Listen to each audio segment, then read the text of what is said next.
Good morning, everyone, and welcome to the first meeting of the Ad-Hoc Regeneration Scrutiny panel. The first order of business today will be to appoint a chair of the panel.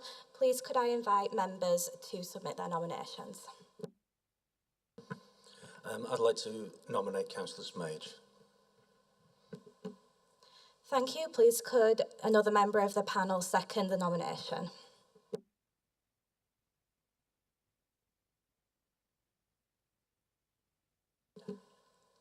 Councillor Hussain, do you second the nomination? Yes, I'll second the nomination. Thank you. Thank you, and welcome to this first meeting of the Ad-Hoc Regeneration Scrutiny panel. Can I first of all ask the members of the committee to introduce themselves? Councillor Lawson. Good morning. It's Councillor Lawson, Councillor for Cleckheaton. Thank you. Councillor Hussain. Good morning, everyone. It's Councillor Yusra Hussain for Batley West Ward. Thank you. And with us today is the Cabinet Member for Regeneration, Councillor Turner. Morning, Chair. I'm Councillor Graham Turner, Cabinet Member for Regen. Okay. And the officers who are here to talk to us today. Morning, Chair. David Shepherd, Strategic Director for Growth and Regeneration. Morning, Chair. Joanne Bartholomew, Director for Development. Morning, Chair. Simon Taylor, Head of Town Centre Programmes. Thank you. And can I ask, please, if once everybody's finished talking, if they could close their microphones so we don't get feedback, as we're partly online as well. Thank you. Does any member have any interests they need to disclose? No? Okay, thank you. This is a meeting open to the public and is being webcast live. The recording will also be available on the Council's website. All items will be discussed in public this morning. I believe we have a deputation, Mr. Quinn. If you'd like to introduce yourselves and if you're representing an organisation, if you would like to give the organisation name as well, and you have 5 minutes. Thank you. Good morning. My name is Gerard Quinn. I'm here representing 5,200 members of a Facebook group called Huddersfield Town Centre Regeneration. We've been going now for 3 years and exist to act as an antidote to the many social media sites that want to attack our town centre. I have come here this morning to give you a flavour of what our 5,000 plus members think about the blueprint and our town centre. We are very supportive of the blueprint and are excited at the level of investment in our town centre. Having already had a preview of the latest draft, I feel it is a great improvement on the initial draft. There is a consensus amongst our group that it is now time to get on with implementing the plan. We are 3 years into the 10-year plan, so we only have 7 years to deliver. There is great anger amongst our group at the impasse that is the old college, or as I call it, the old infirmary site. We would like the old infirmary site to be part of the blueprint. We realise the site is currently in private hands, but that did not prevent the GPO building, the railway warehouse, or the George Hotel from appearing in the initial blueprint. Margate has an identical 19th century old infirmary. They have converted the main building into luxury flats, which are now fully occupied by young professionals. We have already heard this week that our council want to attract young professionals into our town centre. Huddersfield, like Margate, is ideally placed for the commute into the big city, or cities in our case.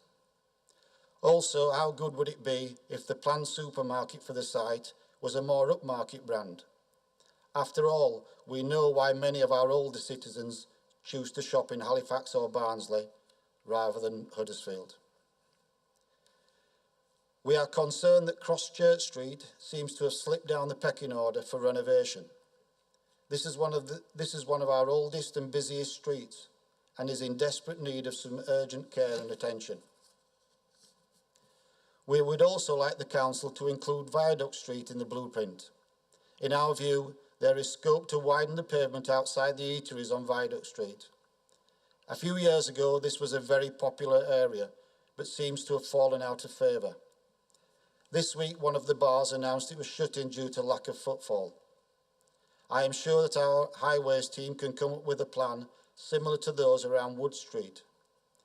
The outside eating and drinking areas in town have been a great success and should be expanded where possible. We would like to see a dedicated direct footway from the bottom of Northumberland Street to the stadium. Our stadium is one of the closest in the UK to a town centre, yet it does not feel like that. This would probably mean a new footbridge crossing the canal. The stadium is very important for our town centre economy, as anyone can see when our two professional teams are at home. A constant thread for our group is the non-compliance of shops and businesses to the planning conditions for a town centre that is almost entirely in a conservation area.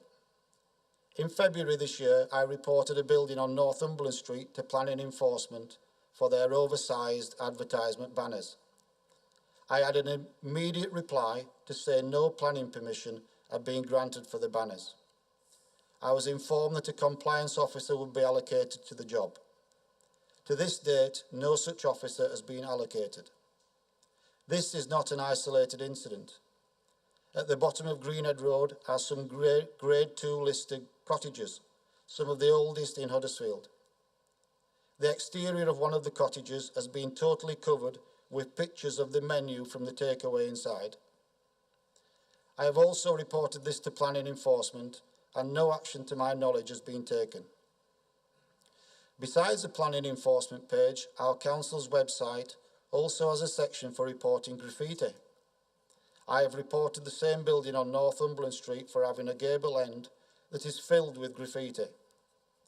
This building is on the main thoroughfare between the railway station and the stadium, and so is seen by thousands of people every time there is an event at the stadium. Probably the most debated topic on our pages is on the subject of retail in our town centre. Retail seems to be a dirty word amongst our decision makers. There is no mention of the word retail on the blueprint posters that wrap around our work in progress buildings. There is little or no mention of retail in the blueprint, yet it featured prominently in the public feedback conducted in 2019. There is no doubt that while cinemas, museums and art galleries are a welcome addition to our town centre, people still want some decent shops. Whilst trips to our two nearby big cities have always been a norm for Huddersfield people, regular visits to neighbouring towns for routine shopping has not. Whilst we adopt the doctrine from town centre academics that high street retail is dead, thousands of HT residents flock to towns like Barnsley, Wakefield and Halifax to get their retail therapy. Thank you for listening. Thank you, Mr. Quinn, for that. The Regeneration Scrutiny panel, we're just starting off on our scrutiny evidence taking. So quite a few of those areas that you mentioned, we can pick up as we're doing the scrutiny. But I think the items that you've mentioned about you've had no reply when you've reported for planning enforcement, I think if you could leave us with the details, then somebody can investigate that for you. I've already sent them to David Shepherd. Right, okay. Well, we'll I'm sure have an answer sent to you. Thank you. About those. All right. But I've made a note of the areas that you've asked for to be looked at. So when we're discussing those, no doubt those areas will come into discussions. You're quite welcome to stay for the meeting to listen. Okay. All right. Thank you, Mr. Quinn. And can I make an apology to Councillor Cooper? I forgot to give his apologies. Right. Okay. Thank you very much. Have we got any public questions? No? None received in advance, Chair. Thank you. Right, the terms of reference then for the panel. The terms of reference are here for noting. They were agreed by Management Committee in April of this year and include the core projects Huddersfield Blueprint, Cultural Heart, Dewsbury Blueprint and Small Centres Programme. Is the committee okay with that as the way forward to start with? Yes, thank you. Okay. Councillor Sain, are you okay with that as well for the way forward? Yes, I'm okay with that. Thank you for asking. Thank you. Okay then, so we'll move to the introduction to major regeneration projects then, and there is a presentation. Councillor Turner, I believe you are introducing this item. Yes, so, thank you. yes, thank you, Chair. So you'll have both of you will have had the slides in your pack for today, and I've no doubt you'll have read them in advance. As you will see, we're making good progress and working on a significant number of projects. Many are making good progress, albeit some are moving a little bit quicker than others for various reasons. This year we are aimed to significantly move on with what I see as the two most important projects, which is the George and the Cultural Heart. We intend to bring a report to Cabinet of the Cultural Heart in September and the George in October. Both of these reports will contain significant information to allow these projects to move on, subject obviously to Cabinet approval. Yesterday, Cabinet agreed to start work on the estate buildings so that we can proceed to look at how we can utilise that space with the 13 group and create some town centre living space, which we all know we believe we absolutely need in Huddersfield. Also, yesterday we issued two documents, one on the progress of Dewsbury Blueprint and the Huddersfield Blueprint, which gives an update to the public on progress and future programmes on those. And from what I've seen so far, those have been very well received. So for the officers that worked on those, I think it's a feather in the cap that we're now communicating directly with residents on progress as we move forward. So the comms has vastly improved, and I think it's something we should be rightly proud of that. So there's a lot going on. There's a lot in the pipeline for future years, so it's nice to be very busy. So David will now start to talk you through the slides, and I assure you he won't talk for the whole meeting.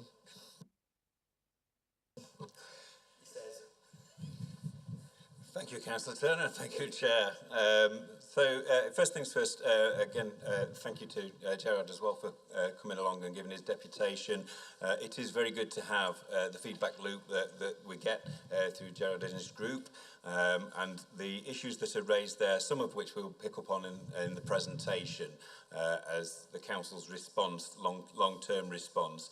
But I do recognise the ambition that are within the group, and also I would say that the Council shares that ambition to ensure that the whole of Huddersfield benefits from the regeneration of the town centre, including those areas just out with the boundary of the town centre that we're talking about today. I would also, I understand the frustration around due process, particularly around planning and enforcement, but we are undertaking due process with regards to the issues that Gerard has outlined, just to reassure you, Chair, that those are underway, and I will ensure that the communication is back to the inquirer on that one. Okay, so in terms of the presentation itself, you've got three of us as officers today to take you through this. I'm going to start off talking about the first aspect of the Huddersfield Blueprint and the Cultural Heart. I will hand over to Joanne so she can talk about other schemes within the Huddersfield Blueprint and the Dewsbury Blueprint. And then Simon's going to talk about the local centres that his team has been delivering on. So, if I move forward.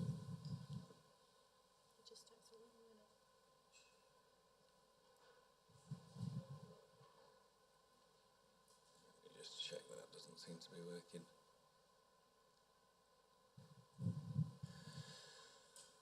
Okay, so as we've already heard, the blueprint was set out in 2019 as a 10-year vision, so we're moving on in that process. I think it's working now, actually. Yeah, thanks. And a lot has happened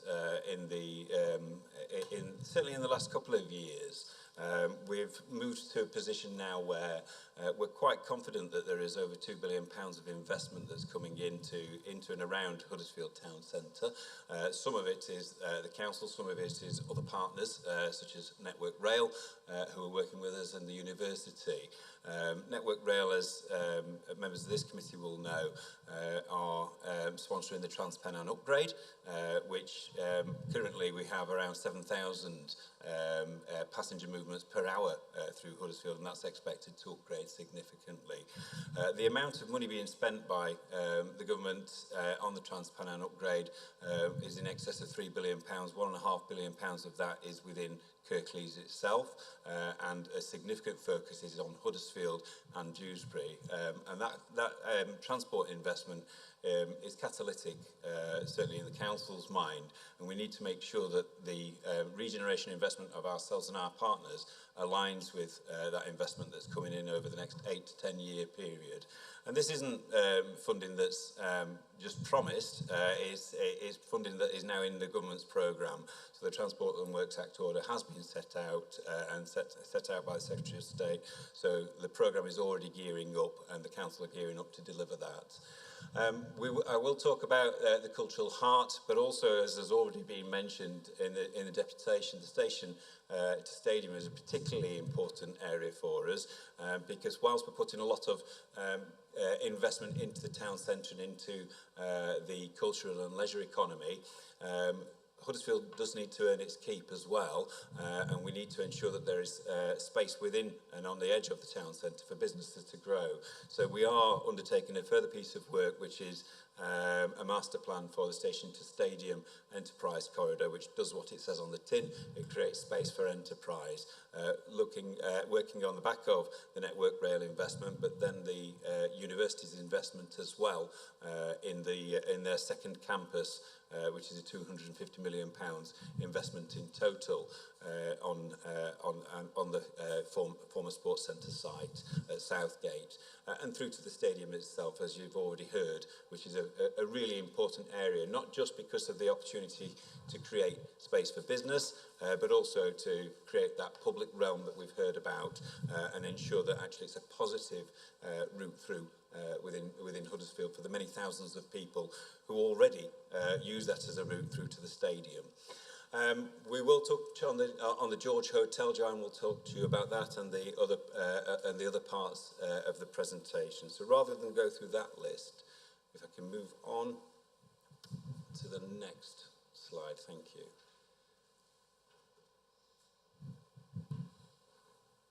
So, in terms of the blueprint itself, just to remind you that what we're aiming to do here, we post COVID-19, we want a town centre that is fit for the future and responds to the types of uses that people want to see within Huddersfield Town Centre. We start off with family friendly because we have a very wide catchment area for Huddersfield, but we want to ensure that the uses are family friendly in the daytime and through into the evening as well. So it's a place that is inclusive, a place that people feel welcomed to, and that the uses there reflect that. And that's really important because not every town has got this right, and you will all have your own ideas of where things are done well and things are not done so well. And you don't have to go too far afield to find towns which may be more dominated by drinking cultures, and which is fine, but where that becomes infringes on the peaceful enjoyment of families, that becomes an issue. So within the design of the offers, we're very keen to work with partners that are family friendly, and that's how our proposal is designed, which you will see. We do want to create a place to invest in because it's not just about the council. You've already heard me talk about the university as being a significant investor of government departments and agencies such as Network Rail. We want to see private sector businesses flourishing within Huddersfield Town Centre and feeling this is a place that they can invest, the existing businesses, but also to attract future businesses that fit with what we're trying to achieve here. I've mentioned inclusivity. We want to, we don't want to just assume this happens. We want a place that's inclusive for all of Kirklees' population, that reaches out and ensures that people feel welcome when they come and experience the town centre, and that's through design right at this stage of the process. And again, we'll talk you through some aspects of that as we go through the presentation. And the principles of place shaping and urban design are weaved in throughout the process so that we have a dementia-friendly design for our town centre to ensure that everybody, irrespective of their needs, that they're addressed in terms of the town centre we're presenting. Next slide, please. So the project that Councillor Turner mentioned, the Cultural Heart, is the Council's largest single investment. This is an image that you've seen previously that just shows you the different uses here. But this intends to put back and put in place an offer that's fit for the future. We've talked about this a lot before, and I think people understand it, but it's not just one use. There are multiple uses here. So we have a new museum in the orange building, which is currently the library. We have a new food hall in the yellow building, which is currently the market space. We have a new library, which is the blue space in part of the current market building with a new build extension. We have a new gallery, which is the turquoise building there, that fronts onto Queen Street South, but also has another aspect into the garden space. And we have a multi-storey car park of some 350 spaces with a new venue sat atop that. All of that is framed in a new urban park setting with a multi-use outdoor event space as well for up to 3,000 people. And it allows a presentation of the historic assets of the town hall that we're sat in now, but also the Lawrence Battery Theatre as well. And it allows that engagement with the fantastic buildings around. We also put back in some of the street spaces that were previously available to people in Huddersfield, albeit they are pedestrianised, but it allows us to create permeability that isn't currently there in the piazza, and it allows us to make a much better connection with the 20,000 plus students at Huddersfield University and the 1,000 plus staff there, so that we become more of a university town that's unified rather than people being in separate spaces. So that's just a very quick canter through. If we go on to the next slide, please. In terms of it's a big ambition, but there's also a big ambition in terms of the timescales. So we've got a cabinet report coming up in September, and I know as a committee you'll be interested in the forward plan in terms of scrutiny. So I'll leave that to yourselves. And you can see here there is some nod towards forward planning for that. But we have a very busy time with planning applications in September, October as well, and we are aiming for a start on site as you can see in 2023, with practical completion in Q1 of 2026. It's a very aggressive timescale, but it's one that we can meet if Cabinet choose to meet that moving forwards. So as part of the regeneration effort, and as the deputation said, time is ticking on and there's a need to deliver, hence why we've put forward this ambitious timescale and put forward a team that can deliver this, that I've got confidence in recommending to Cabinet, but also to yourselves as a scrutiny committee that can be delivered. Next slide, please. In terms of the different aspects, then, this is just to show you that it's not all about buildings. The public realm is particularly important. We are wanting to create a series of different aspects of public realm in the cultural heart. So we will have a place that is more around family play, which is the sort of urban park setting of it on the northerly part of the site. Then that will fall down on a series of terraces. You're looking from about the Lawrence Batley area, looking up into the cultural heart here. And this is just an image showing you what the terraces are likely to look like. So we'll have a series of these terraces to deal with the gradient, but we will make sure that this is an accessible site for people with all different mobility uses as well. We will have calmer aspects within what we loosely term the cultural gardens, between the gallery and the museum as well, for people who want more contemplative space. And we'll have a very much forward-looking event space outside this building as the new event square, which is roughly where the Dorothy Perkins building sits at the present time. But that will be available for daily events of a smaller magnitude up to large events that will be run up to 3,000 people, and the design allows us to have all of the rig settings, so you can have the stage and all the facilities around that to ensure it's accommodated appropriately.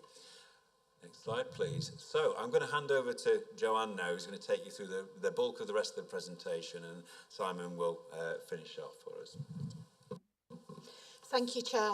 So whilst David has outlined the flagship project, which is the Cultural Heart, sitting around that and within the town centre, there are a number of key things that as we move from our decade of ambition, we're getting ready to move into a key delivery phase for. That's not without its challenges. I'm sure you'll all be aware that there's significant pressure within the construction industry around both labour and price inflation, and we're mindful as we move forward over the next few years of what effect that has regarding both our ambition and the deliverability. But let's talk about some absolute positives to start off with. So at the moment we are on site with the George Hotel doing what we call the phase 1 remedial works. So that's putting back, working in conjunction with English Heritage, some of the heritage aspects that have been removed from or degraded within the building. It makes the building start on its journey to be a hotel.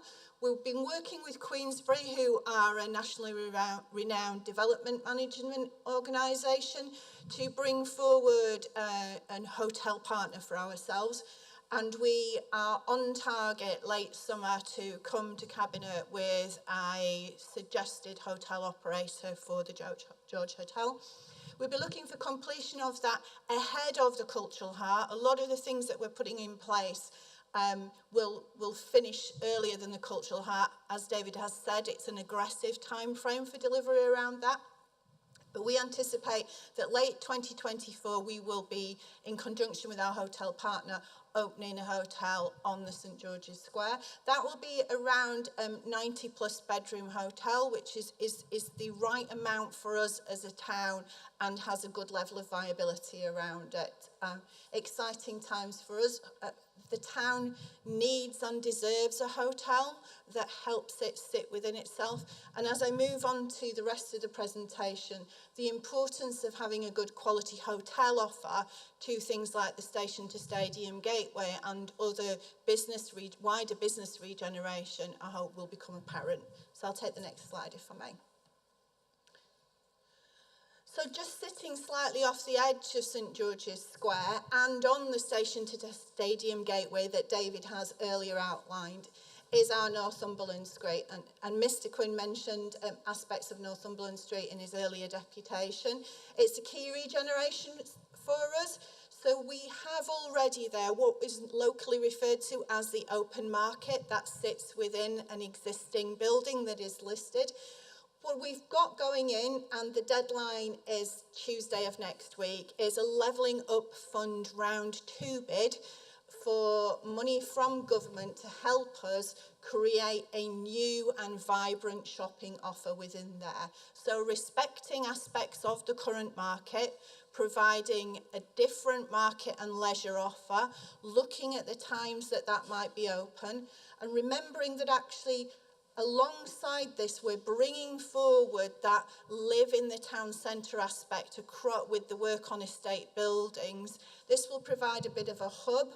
It will help when we do the Station to Stadium corridor and that sort of investment aspect. It will provide that fall through as people walk back up, somewhere for them to stop off, to eat, to buy some goods, and will stimulate that end of town.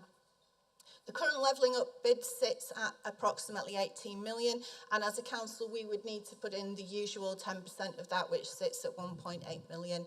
We expect to hear back after the autumn statement from government as to whether or not we've been successful, and we are incredibly hopeful for this bid. And at that point I envisage that we will be able to bring something to scrutiny. As it stands now, in the event that we are successful, we'd be looking for completion around March 25 of this. So next, I'll just show you a couple of interesting visuals of the market. So these are currently artists' impressions of what it might look like. There are a lot of stages around consultation and planning to go through, but actually creating more of a buzz around there. And I'll now take the next slide. Thank you. It's very important if we're doing significant investment into some of our town centre assets, and so are our partners, that we create good public realm to have that connectivity between those spaces. You will be aware that we've already got work undertaken on New Street, and that work is happening in phases at the moment. That might appear publicly to be taking a considerable amount of time, but we phase this work in a way to allow the businesses to continue to have a vibrant aspect across that New Street and continue to function, respecting that actually there's quite a nice bit of cafe culture going on New Street, and it has a bit of a buzz.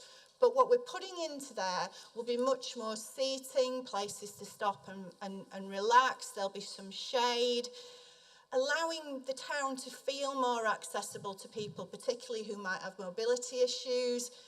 Again, we're looking at completion of that project, because it is currently a live project, around February 24. You will be aware, panel, that actually there are periods of the year where we don't do street works in order to not impact too much on the retail sector. And I'll take the next slide, please. I've already touched on the town centre living, and this matter came through Cabinet this week, so I won't dwell on it too much. But this is us as a council putting our public sector weight behind two significant projects. I will mention, and Councillor Turner as portfolio holder has already mentions the relationship with 13 Group, which is integral to this. They bring a weight of knowledge to this project, but also success in delivering similar schemes in areas such as Middlesbrough that are not dissimilar to the challenges that we face. They are also a strategic partner of Homes England, so that brings with it funding, because as officers what we're trying to do is maximise the council's pound against those other funding streams that we can find. And the other things were utilised, the other timeframes were given during the Cabinet report this week.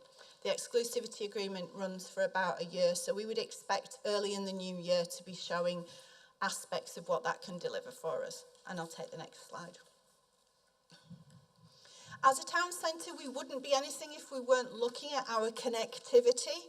It is in how you enter into the town and leave from the town, both from a people and vehicle perspective, is incredibly important. And our bus station is the busiest in West Yorkshire, so we have to look at some significant investment in that. It sits at a nice part of town and is not too far away from the railway station, so helps that sort of people transit aspect. But it is looking a little bit tired, if we're honest about things. And so in conjunction with WICA, we are looking at a major refurbishment and transformation of the bus station to give it a much happier and ambient welcome, to allow people perhaps to both use the bus and cycle, to allow people to stop for a while, but also to make the bus station feel safer. There have been significant issues around perception of safety around there, so a key outcome for this project is to make the bus station feel safer and allow people to enter into the town in a manner of their choosing. It's incredibly important that when we get the cultural heart delivered and the other aspects within the town, that people can transit in and out easily. I'll take the next slide, please. Keeping on the theme of transportation, in Edward Highfield's directorate, they're doing significant work around the Transpennine route upgrade. This is a key part for us with Network Rail. David's also spoken about that earlier. What I would want to have Scrutiny understand is the opportunity this brings us goes beyond the connection opportunity. So this actually is a long-term piece of work for them. They will need to have their workforce understand our area and potentially be based within our town. So there's some real skills and economy aspects for this, which I'll touch on later as well. Long-term project, they're using the Bradford Road near the Flint Street, Council Flint Street depot for temporary flat platform use during that. You will notice that what we would call the George's Warehouse car park is used during the construction period. So this will have some aspects of disruption to the town, there's no doubt about that. But what we can't do is really make a dramatic change to how people enter and leave this town without that level of disruption.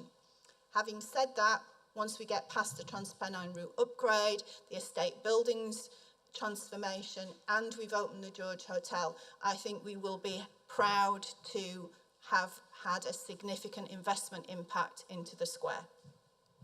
So I'll now move from Huddersfield down the A62 to Dewsbury, if I may. Smaller level of investment in Dewsbury, but actually a much more personal investment to Dewsbury itself, something that feels that it's about us getting the basics right for Dewsbury. We want to make the town centre a safe place to be. We want to make it an attractive place for families and children to come into. We want the spaces in there to feel that they reflect what residents that both live in the town and outside of the town want. And we want to look after our heritage. Across both of our town centres, we are blessed and sometimes hindered by a considerable amount of listed buildings. But what I think both blueprints do is that they respect that and put investment in place in looking after that heritage. For me, the investment we're making in Dewsbury makes it a place that residents can feel proud to go to, but also proud to call home. So I'll take the next slide, please. So we're using a slightly different investment model with Dewsbury. So we're using a Dewsbury Town Plan investment model. We have got a town deal board, which is chaired by Keith Ramsey, that sits outside of the council with representation from business, from public interest groups, from the college, as well as from elected members and the MPs. And they are charged with discharging how we spend our money across there.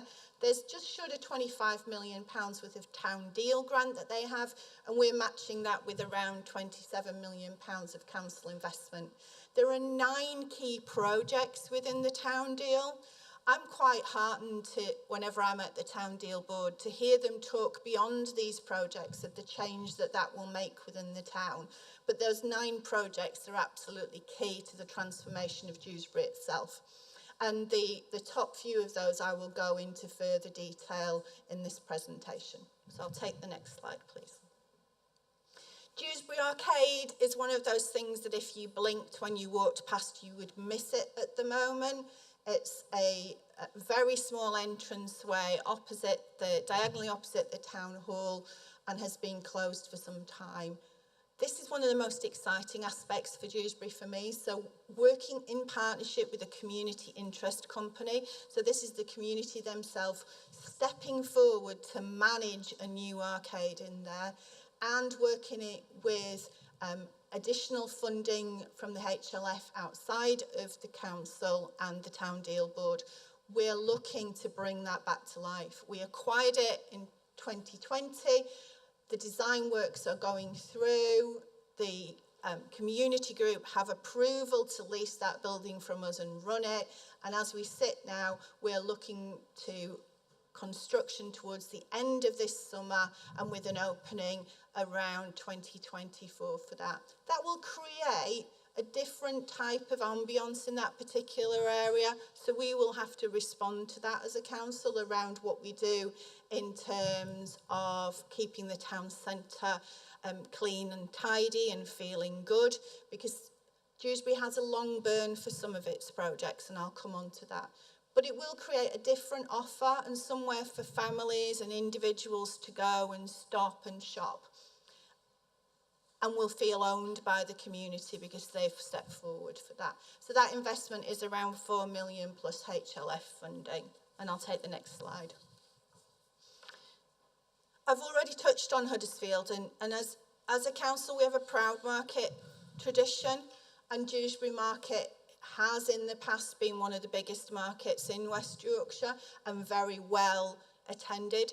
It is still an incredibly important market to its residents. It's well used by the residents of Dewsbury, and the stalls are tailored to the need within that area. That said, the building itself is a bit tired and in need of some significant investment and moving forward. There are 2 pieces of work that need to happen for that. One is that we need to complete, and that's what we're working on at the moment, which is a summer cost review We need to complete the cost review for the design. As I indicated at the beginning of this presentation, the construction market is incredibly difficult at the moment. And so what we're looking to do is to understand how within the budget for this we can meet the aspiration for the market. I'm incredibly confident, as I would say our colleagues in markets, that we can do that. We're working in conjunction with the town board and with traders to understand the changes that we will make. That will include the market being open more, in having a slightly different, an ability in the outside space to have different days with different offers, and to have more of a F&B or food and beverage offer within the market itself. Obviously, given the review that we've got ongoing, we're unable to programme in the construction start date, but I feel confident that we'll be able to do that by the autumn of this year. What I would say about the market is, in order to refurbish that market, we do need to decant it, which means we need to take everybody that's currently delivering a really good service to the residents of Dewsbury out of the market and put them somewhere else. Our decant option for Dewsbury Market is in place, and that includes us putting containers and pop-up stalls into the heart of Dewsbury Town Centre itself, and that scheme is ready to go when we move this forward, which is one of the reasons why, and I'll take the next slide if I may, the town park is slightly later, because some of the places in which we will put the pop-up and the market are places which we will want to, after that, undertake a significant amount of work to create the park. Smaller field to Huddersfield, but that same sort of dwell, sit, reflect, bit of shade, bit of play, something for everybody that creates a safe space within the town. It's currently under public consultation, and I will take this opportunity, if I may, to encourage everybody to give their view on this. Following that consultation, we'll put a planning application in around early 2023, and the construction is currently timetabled to start late 24 and open early 25. I would indicate though that is subject to the market construction period falling in line with that.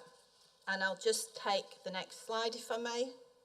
So let's move, we've talked, haven't we, about living in our Huddersfield town centre. We have significant aspiration for Dewsbury, particularly around Daisy Hill and the Field House. So for those of you who don't know, as you leave Dewsbury train station, and I'm really pleased to see the public realm changes that we've made there have made a big difference, but as you leave Dewsbury train station, the building exactly opposite you that's got a nice curved frontage is Field House. We're currently in conversations with a developer around converting that grade 2 listed building into 23 apartments, and we envisage that is currently out for tender, and we envisage that construction for that will start late this year, maybe early next year, dependent on market interest. The Daisy Hill area itself is probably something that we would need a whole couple of hours to go through, but that is in fact the entirety of the bottom picture on the right-hand side of that slide. It is a significant amount of the town centre. Currently, lots of people call it their home, but it's not without its challenges. There's very little external space. Waste collection is an issue, suitability of accommodation. And what we're looking at doing at the moment is acquisition of properties beyond those that we already own in that area to look at whole-scale transformation. And I'll take what is my final slide, if I may, before I move on to Simon. It would be totally remiss of us as an authority if we did not capitalise on the significant amount of construction investment that we've got by utilising that, the social value that that brings in terms of putting more into construction skills. In Dewsbury, working in conjunction with Kirklees College, we are going to bring forward the construction village. So the easiest way for me to explain that is that a training centre will follow construction. So this looks very much like we drop down a number of training units which look like big porter cabins onto a particular site. So that could be Riverside, that could be Chidswell, that could be somewhere else. and people learn skill in the area in which the investment is taking place. The intention is that the village is not a permanent thing in that location, but the philosophy of a village is a permanent thing. And this is one of the key areas that the town deal is interested in. We hope, and I personally believe that it will bring forward a significant change for our young people and people entering into different careers around what construction can offer to them, and will help us keep those jobs local and create better business opportunity. And at that point, if I may, I'll hand over to Simon to take you through local centres.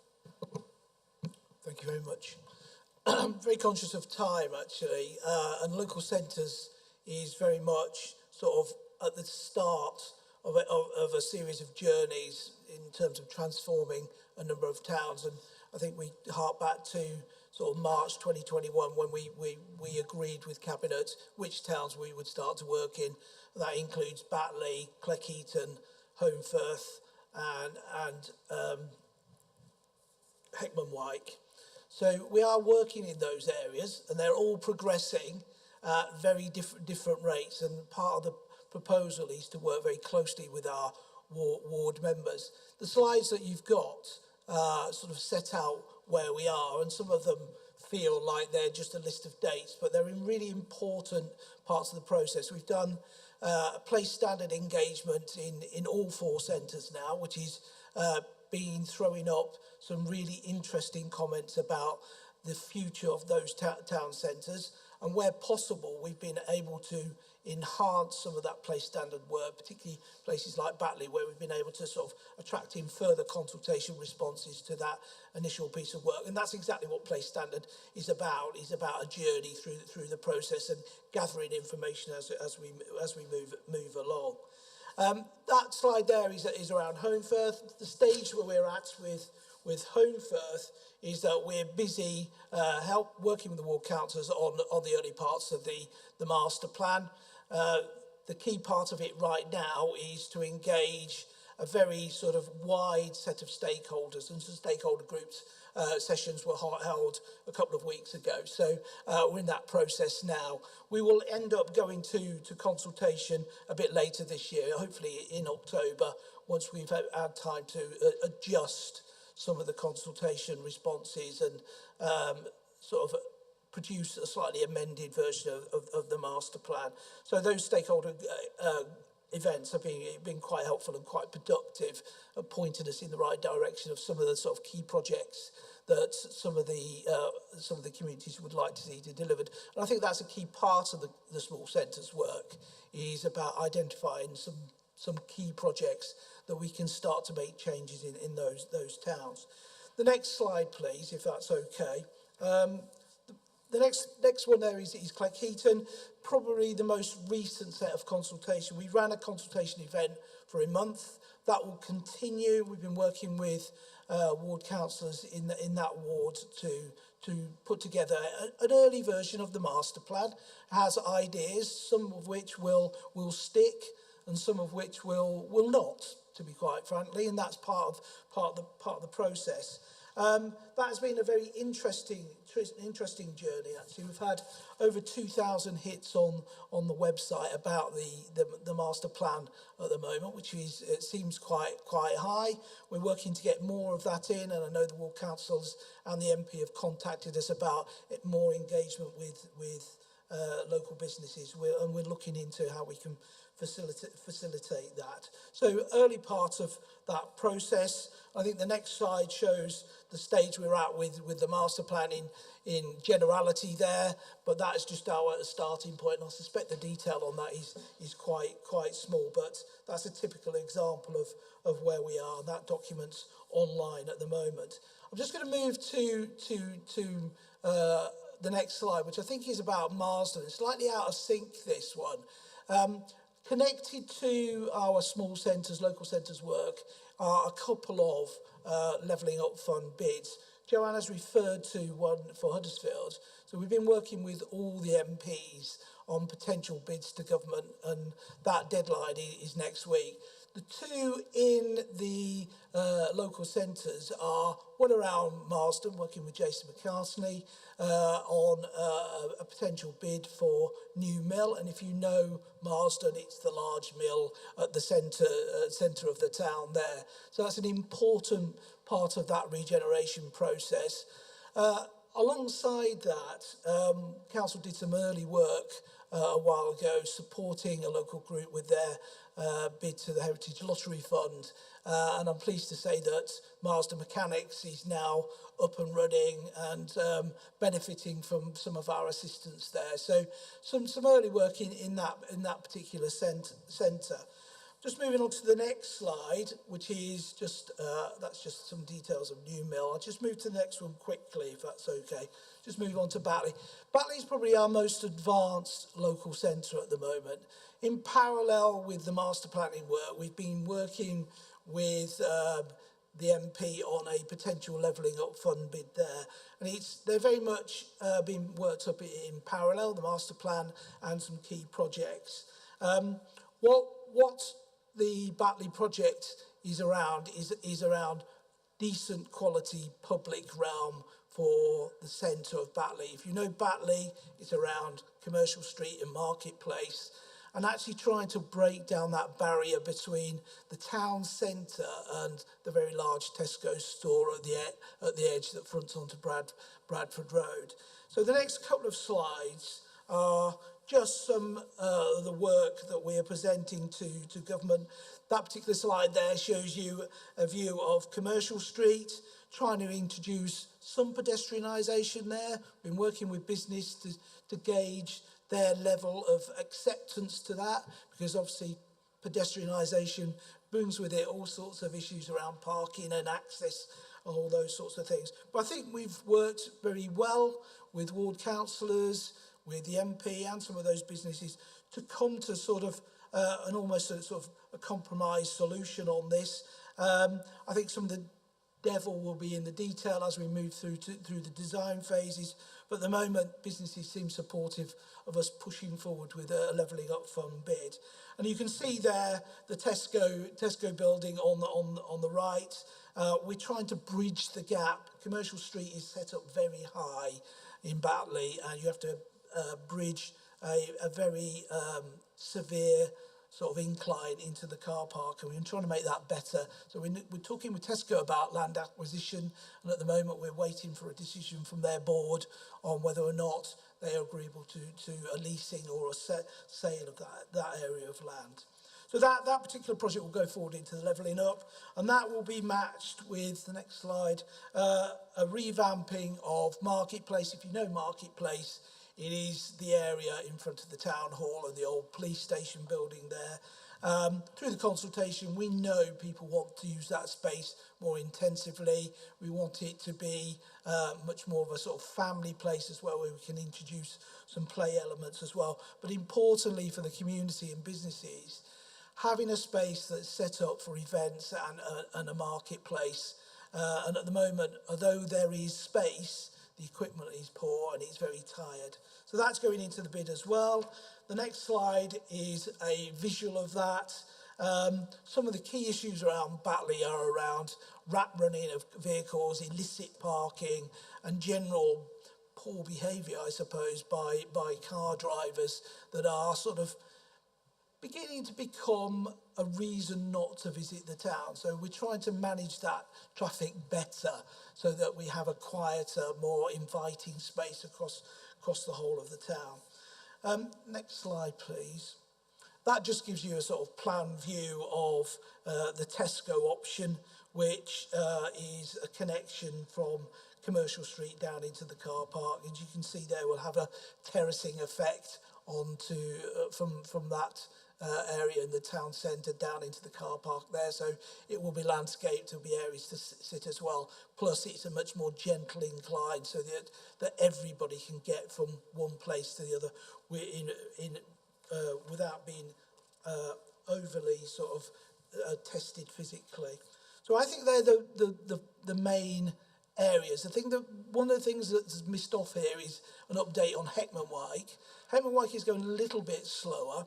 That's mainly because we're having to do some extra traffic modelling around the town centre to see whether or not some of the transport ideas work there. So I think that one will come along a little bit later in the whole process. But again, ward councillors are engaged.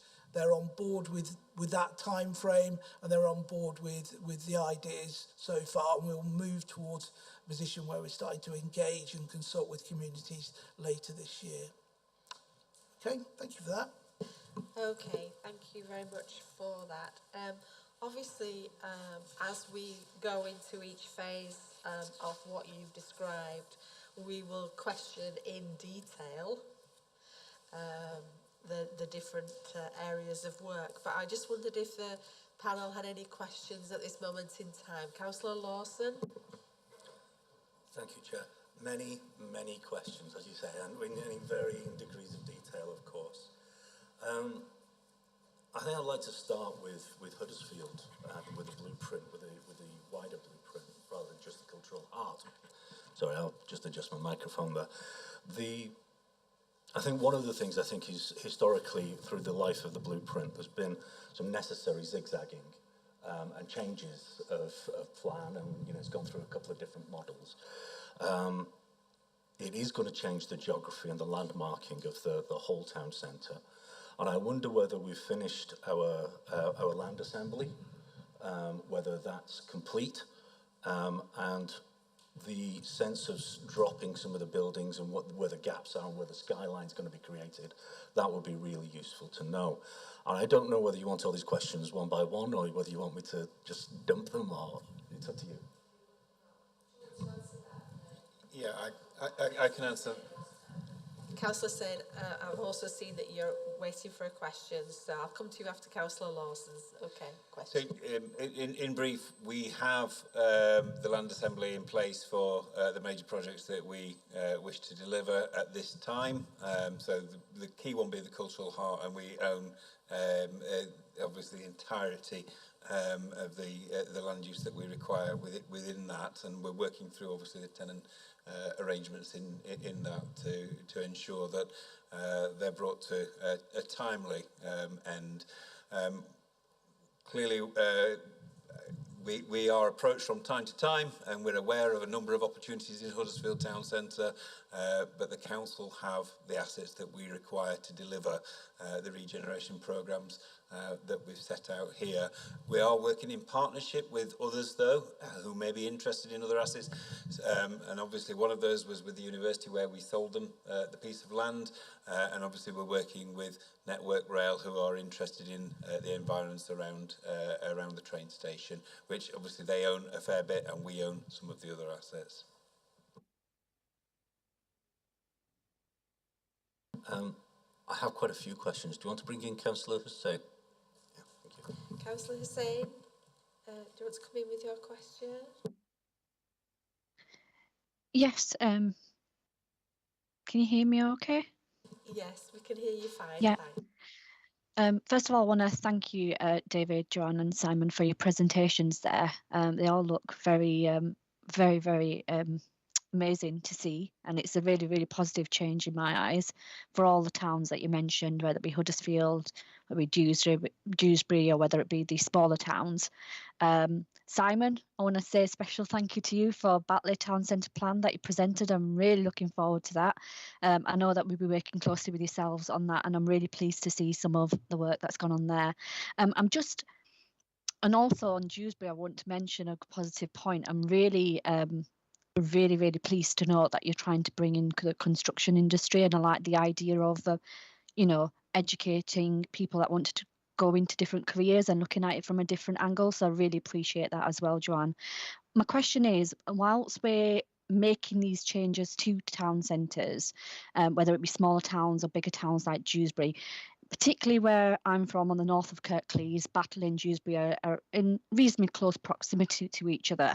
And while those changes are very, very positive, I'm putting my devil hat on a bit. I don't want them to be in competition with each other, but rather be town centres that can actually be sustainable within themselves. And I'm just wondering how closely you're working together to prevent any sort of negative sort of issues that might arise from competing towns, competing, footfall, that sort of thing. So my question is around that in terms of how closely you're working together to prevent that unhealthy competition. We want that healthy competition rather than working against each other in terms of towns and changes. Okay, thank you. Joanne, you want to come in? Yes, I will. Thank you very much for your question, Councillor Hussain. All of our towns, be the small centres or Huddersfield and Dewsbury, have a unique personal identity, and we need to respect that. As we go through with all of our master planning, what we're trying to do is ensure that the space that we create or that we stimulate others to create respects aspects of what we'd call a 15-minute neighbourhood, and that's incredibly important for Dewsbury.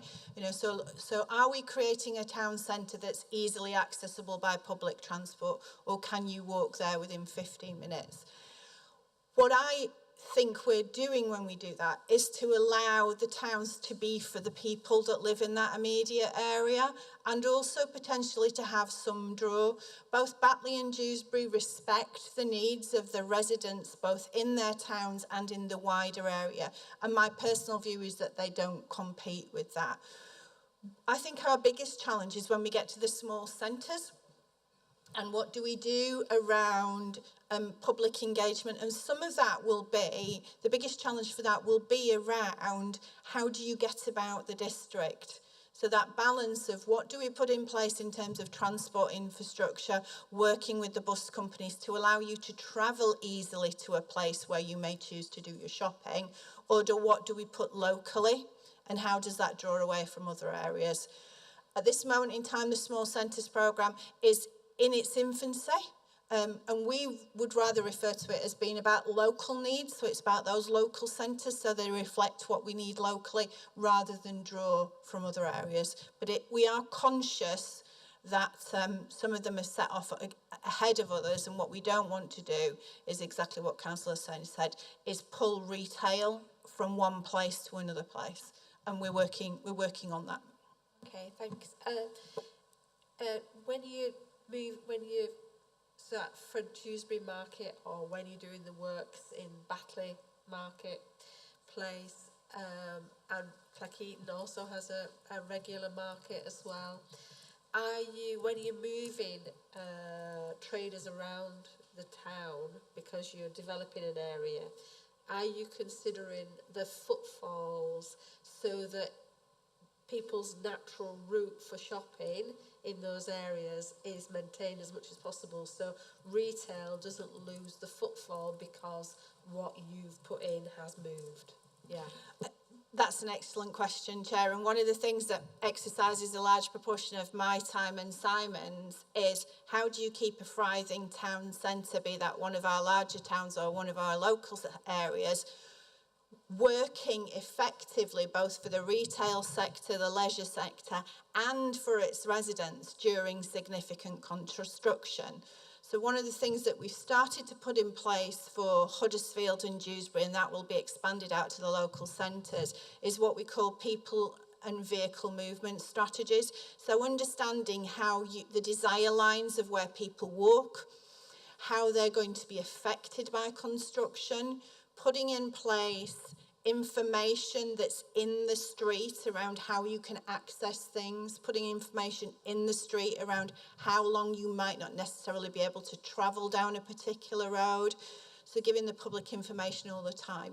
One of the other things that we're working with for Huddersfield at the moment around the cultural heart and across the wider regeneration we're currently out to tender for a partner with is on accessibility for all, and particularly throughout the construction period. So if you've got a mobility issue and you use a wheelchair or a scooter, or you've got sight issues, how are you going to navigate when your normal route of navigation has disappeared?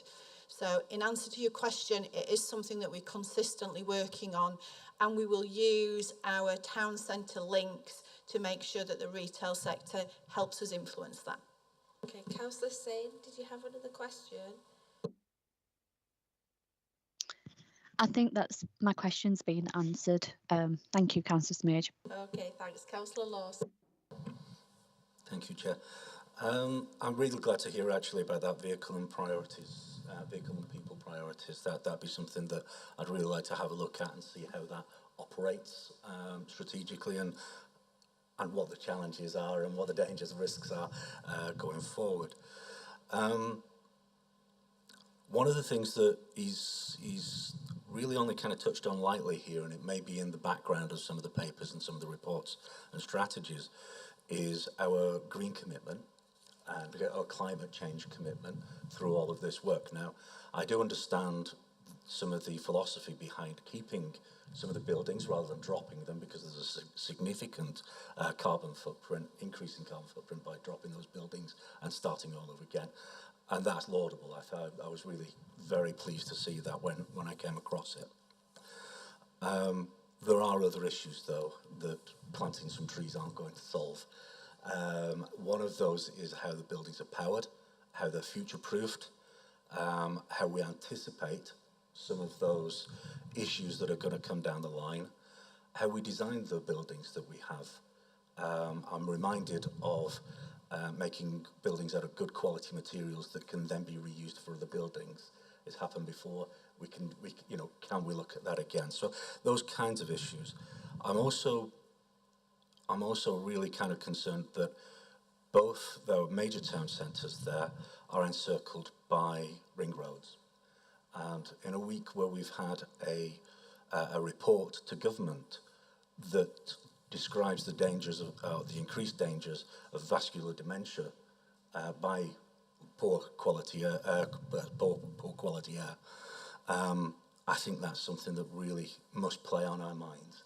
And as we go through our small centres as well, that again must play on our minds, and we must have some idea of what we want to do there. Do you want to stop there, Chair, and see if there's some response? Yeah, do you want to come in? So if I'll answer your second question first, then I'll pass on to Simon, because Simon's in some interesting news around heat network and buildings.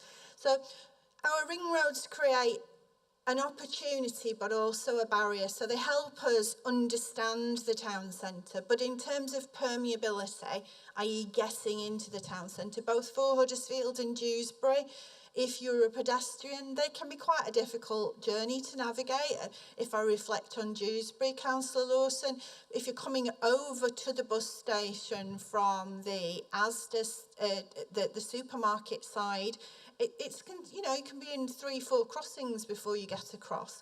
So they're not actually that friendly for foot traffic. It was very interesting last week. At Dewsbury, we played host to Historic England's Historic Places panel, who are a think tank that come and look at what we're doing, and they mentioned that permeability. The thing is, the ring road is the ring road. What we have to do is understand how do we enable people to get across it easier. And in my previous answer, I mentioned our work with people who help us understand accessibility. That's not just accessibility to buildings, that's accessibility to spaces, how you would get about on transport. So it is something that we're very conscious of. We are somewhat hampered by the fact that both of our towns have ring roads around them that disperse the traffic in wider ways. But it is something that we're taking into significant consideration around where we put things and how things move about. And Simon will, if he may, just pick up the building energy usage point. Thank you, Joanne. Just starting in one place, I think in terms of individual projects, each project will have a strand around the sustainability of those buildings in the future. So I know for a fact that for the Cultural Heart programme, there's a sustainability strand being built into that. So each project we looked at to maximise its sustainability. You mentioned about future-proofing as well. And I think one thing we ought to bring to the panel is, in the background, there's been work being done for a while on developing a district heat network. And that district heat network is being expanded to pick up as many of the Huddersfield Town Centre projects as possible. In fact, I think it picks them all up, to be honest with you. So there's an ability there to connect into that network once it's up and running. So there's an element there of taking that more sustainable heat source and bringing it into the buildings that we are going to be occupying and utilising. So that's two key elements to the work we do. I think the building stuff is really important. You'll get different levels of sort of sustainability depending on the type of project. Some of those listed buildings are going to be really difficult, but it doesn't mean to say that you should not be trying to maximise their energy conservation. Yeah, thank you. Can I just make a comment that the detail of the heat network will be going to Economy and Neighbourhoods panel. But I just wondered if, as we move forward to scrutinising these items, we could have something as part of the work that talks about the climate change and the green initiatives for those areas that where the detail of the heat network sits very firmly in Economy and Neighbourhoods. Okay, Councillor Turner, you wanted to come in? Yeah, just to pick up a couple of John's points is one of the, I mean, I appreciate I've only been in this post barely a month.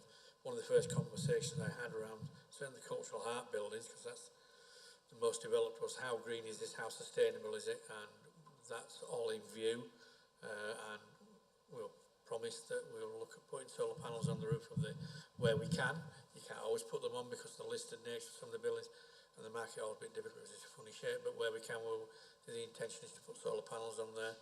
I think also the ring road is an interesting point because, as we all know, perhaps they weren't the best thing to build in the 70s, but hey ho, we now have them. But with the massive investment from Transpennine Rail upgrades and the investment in Huddersfield Bus Station and the investment that's already ongoing and planned for centre of Huddersfield, I would anticipate and really hope that there's much more public transport used in getting in and out of Huddersfield because it'll be easier, it'll be better, more efficient, we'll have better facilities. So I'm hoping we can encourage people to get out of the cars, come into Huddersfield because you're going to have a pleasant journey, you're going to have a pleasant atmosphere when you get here, and that hopefully will help release some of that pollution that we do see around town centres, which is caused by excessive cars. But we're putting the things in place, I believe, to encourage people to come into Huddersfield with public transport or come on your bike. I'm just conscious of time because we've got to discuss what we're going to do going forward. Councillor Hussain, you've got a question? Yeah, it's just a quick one, and it's probably one that I've discussed already when we've had our board brief meetings. But I understand that the plans include sort of a landscape change, whether that be in Dewsbury, whether it be in the smaller town centres such as Batley. I'm just conscious that while we're changing the landscape, how will we invite more people into the town centres, and whether the panel, in terms of Joanne and Simon, whether they've considered looking into bringing in other services such as, like an escape place, or whether that's a bowling alley. I'm just conscious that the landscape only does so much, but actually what's in the town centre is what brings people in. So have we considered that side of the market? Have we worked with other services and providers to say, can they come in and can they rent out a unit or do, sort of a bowling alley, for example? I know that many families travel out of town to access those resources. So I'm conscious that while we're changing the landscape and while that's really inviting, have we got the right organisations within the town centres to bring that footfall in? And I'm just wondering whether they've considered that in the plans. Okay, thanks. If you could just answer briefly, that would be really good, because we are moving on with time. And when we have the detail, we can discuss that, because I think it would be good to have partners in as well when we're discussing the detail of the different areas as well. So, Joanne, is it yourself that wants to come in on this one? Yes, Councillor, in answer to your question, we have. In your previous question, you asked about competition, and one of the things that we are quite mindful of is that the retail leisure offer is quite a competitive environment. In Huddersfield, for example, we are working with Kingsgate in what a more family-friendly offer would look like for that, particularly because it sits as an anchor at the bottom of the park. And where it's appropriate to do so, we will ensure that that happens across the other centres. Thank you. Councillor Lawson, did you have another question? Yeah. Are they particular for this general meeting, or do you want to take them up in more detail? Yeah. More of a comment, really. We'll keep it brief, and that's about the engagement and the comms. I can speak from experience on the smaller centres. It's been excellent with councillors. What I do need to sort of just be assured of is that as we go forward, as things travel from the abstract to the concrete, when we get plans, when we get drawings of things, it's just anticipating that massive rush of public interest and being capable of coping with it. Yeah, okay, and keeping things up to date as well when you put banners up, etc. Joanna? So I'm incredibly pleased and grateful that we actually have got dedicated comms support for the blueprints and the local centres. They are people that are embedded professionally in comms, but also within our team, so they understand what we're trying to do. We've got plans for rotations of banners and hoardings. Our newsletters for Dewsbury and Huddersfield came out yesterday, and the small centres have seen quite local and bespoke comms. So I'm confident that that will continue as we move through into delivery. Just briefly, I bring it up because I don't want the rest of that comms and engagement scenario to completely bog down council and us become a council that is only about these projects, because we have other business in hand. You know, it's just that concern. I agree, and I wonder as well if, when we're discussing the different areas, if we can have comms, you know, the comms information as well. So that would be good. Okay, so can I move swiftly on to the meeting schedule? Okay, if we can talk about small centres first. I think you've got a suggestion down for here that you bring one of the small centres autumn 22. And I'm wondering, because the small centres programme is quite a wide programme. We're talking about 4 centres at the moment, aren't we? But in actual fact, your cabinet report had different levels of investment across Kirklees. And I just wondered if it would be good when we bring the first small centres item, if we could have that information as to how you're doing the wider project as well, because there are more centres in Kirklees than we're currently talking about as well, aren't there, Joanne? Absolutely. The ones that are currently on the table are just a start. The intention was always to work with Cabinet and Ward members to bring forward a longer, much longer programme. What we can bring you in the autumn is that overarching umbrella of principles and how we approach things, and then perhaps you might want to have a bit of a deep dive into one of them. Could I suggest that timing might dictate which of those it is? Because for Batley, the Luft funding is incredibly important to its deliverability, so Batley might not necessarily be the one to start with. Yeah, so it might be Cleckheaton that comes first, yeah.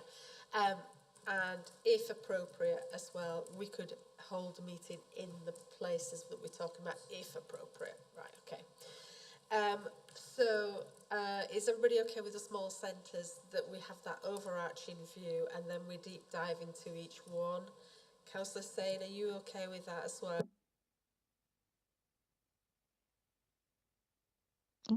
Yes, that's fine. Yep. Okay, thanks. Right, okay, so then I've got other areas, so the Dewsbury and Huddersfield.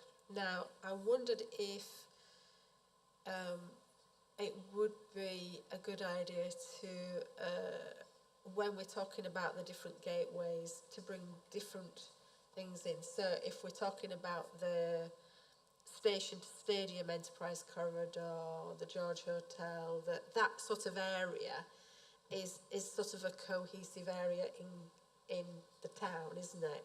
And then cultural heart, etc., etc. Did you want to come in, Councillor Lawson? I was kind of nodding in agreement, really, but each of these has to be, you know, we have to view each of these in relation to the whole, of course. So it's, yes, the way it's been presented seems quite a natural layout of work. So I'm quite happy to do that. Yeah, it's just always having that overview of the whole.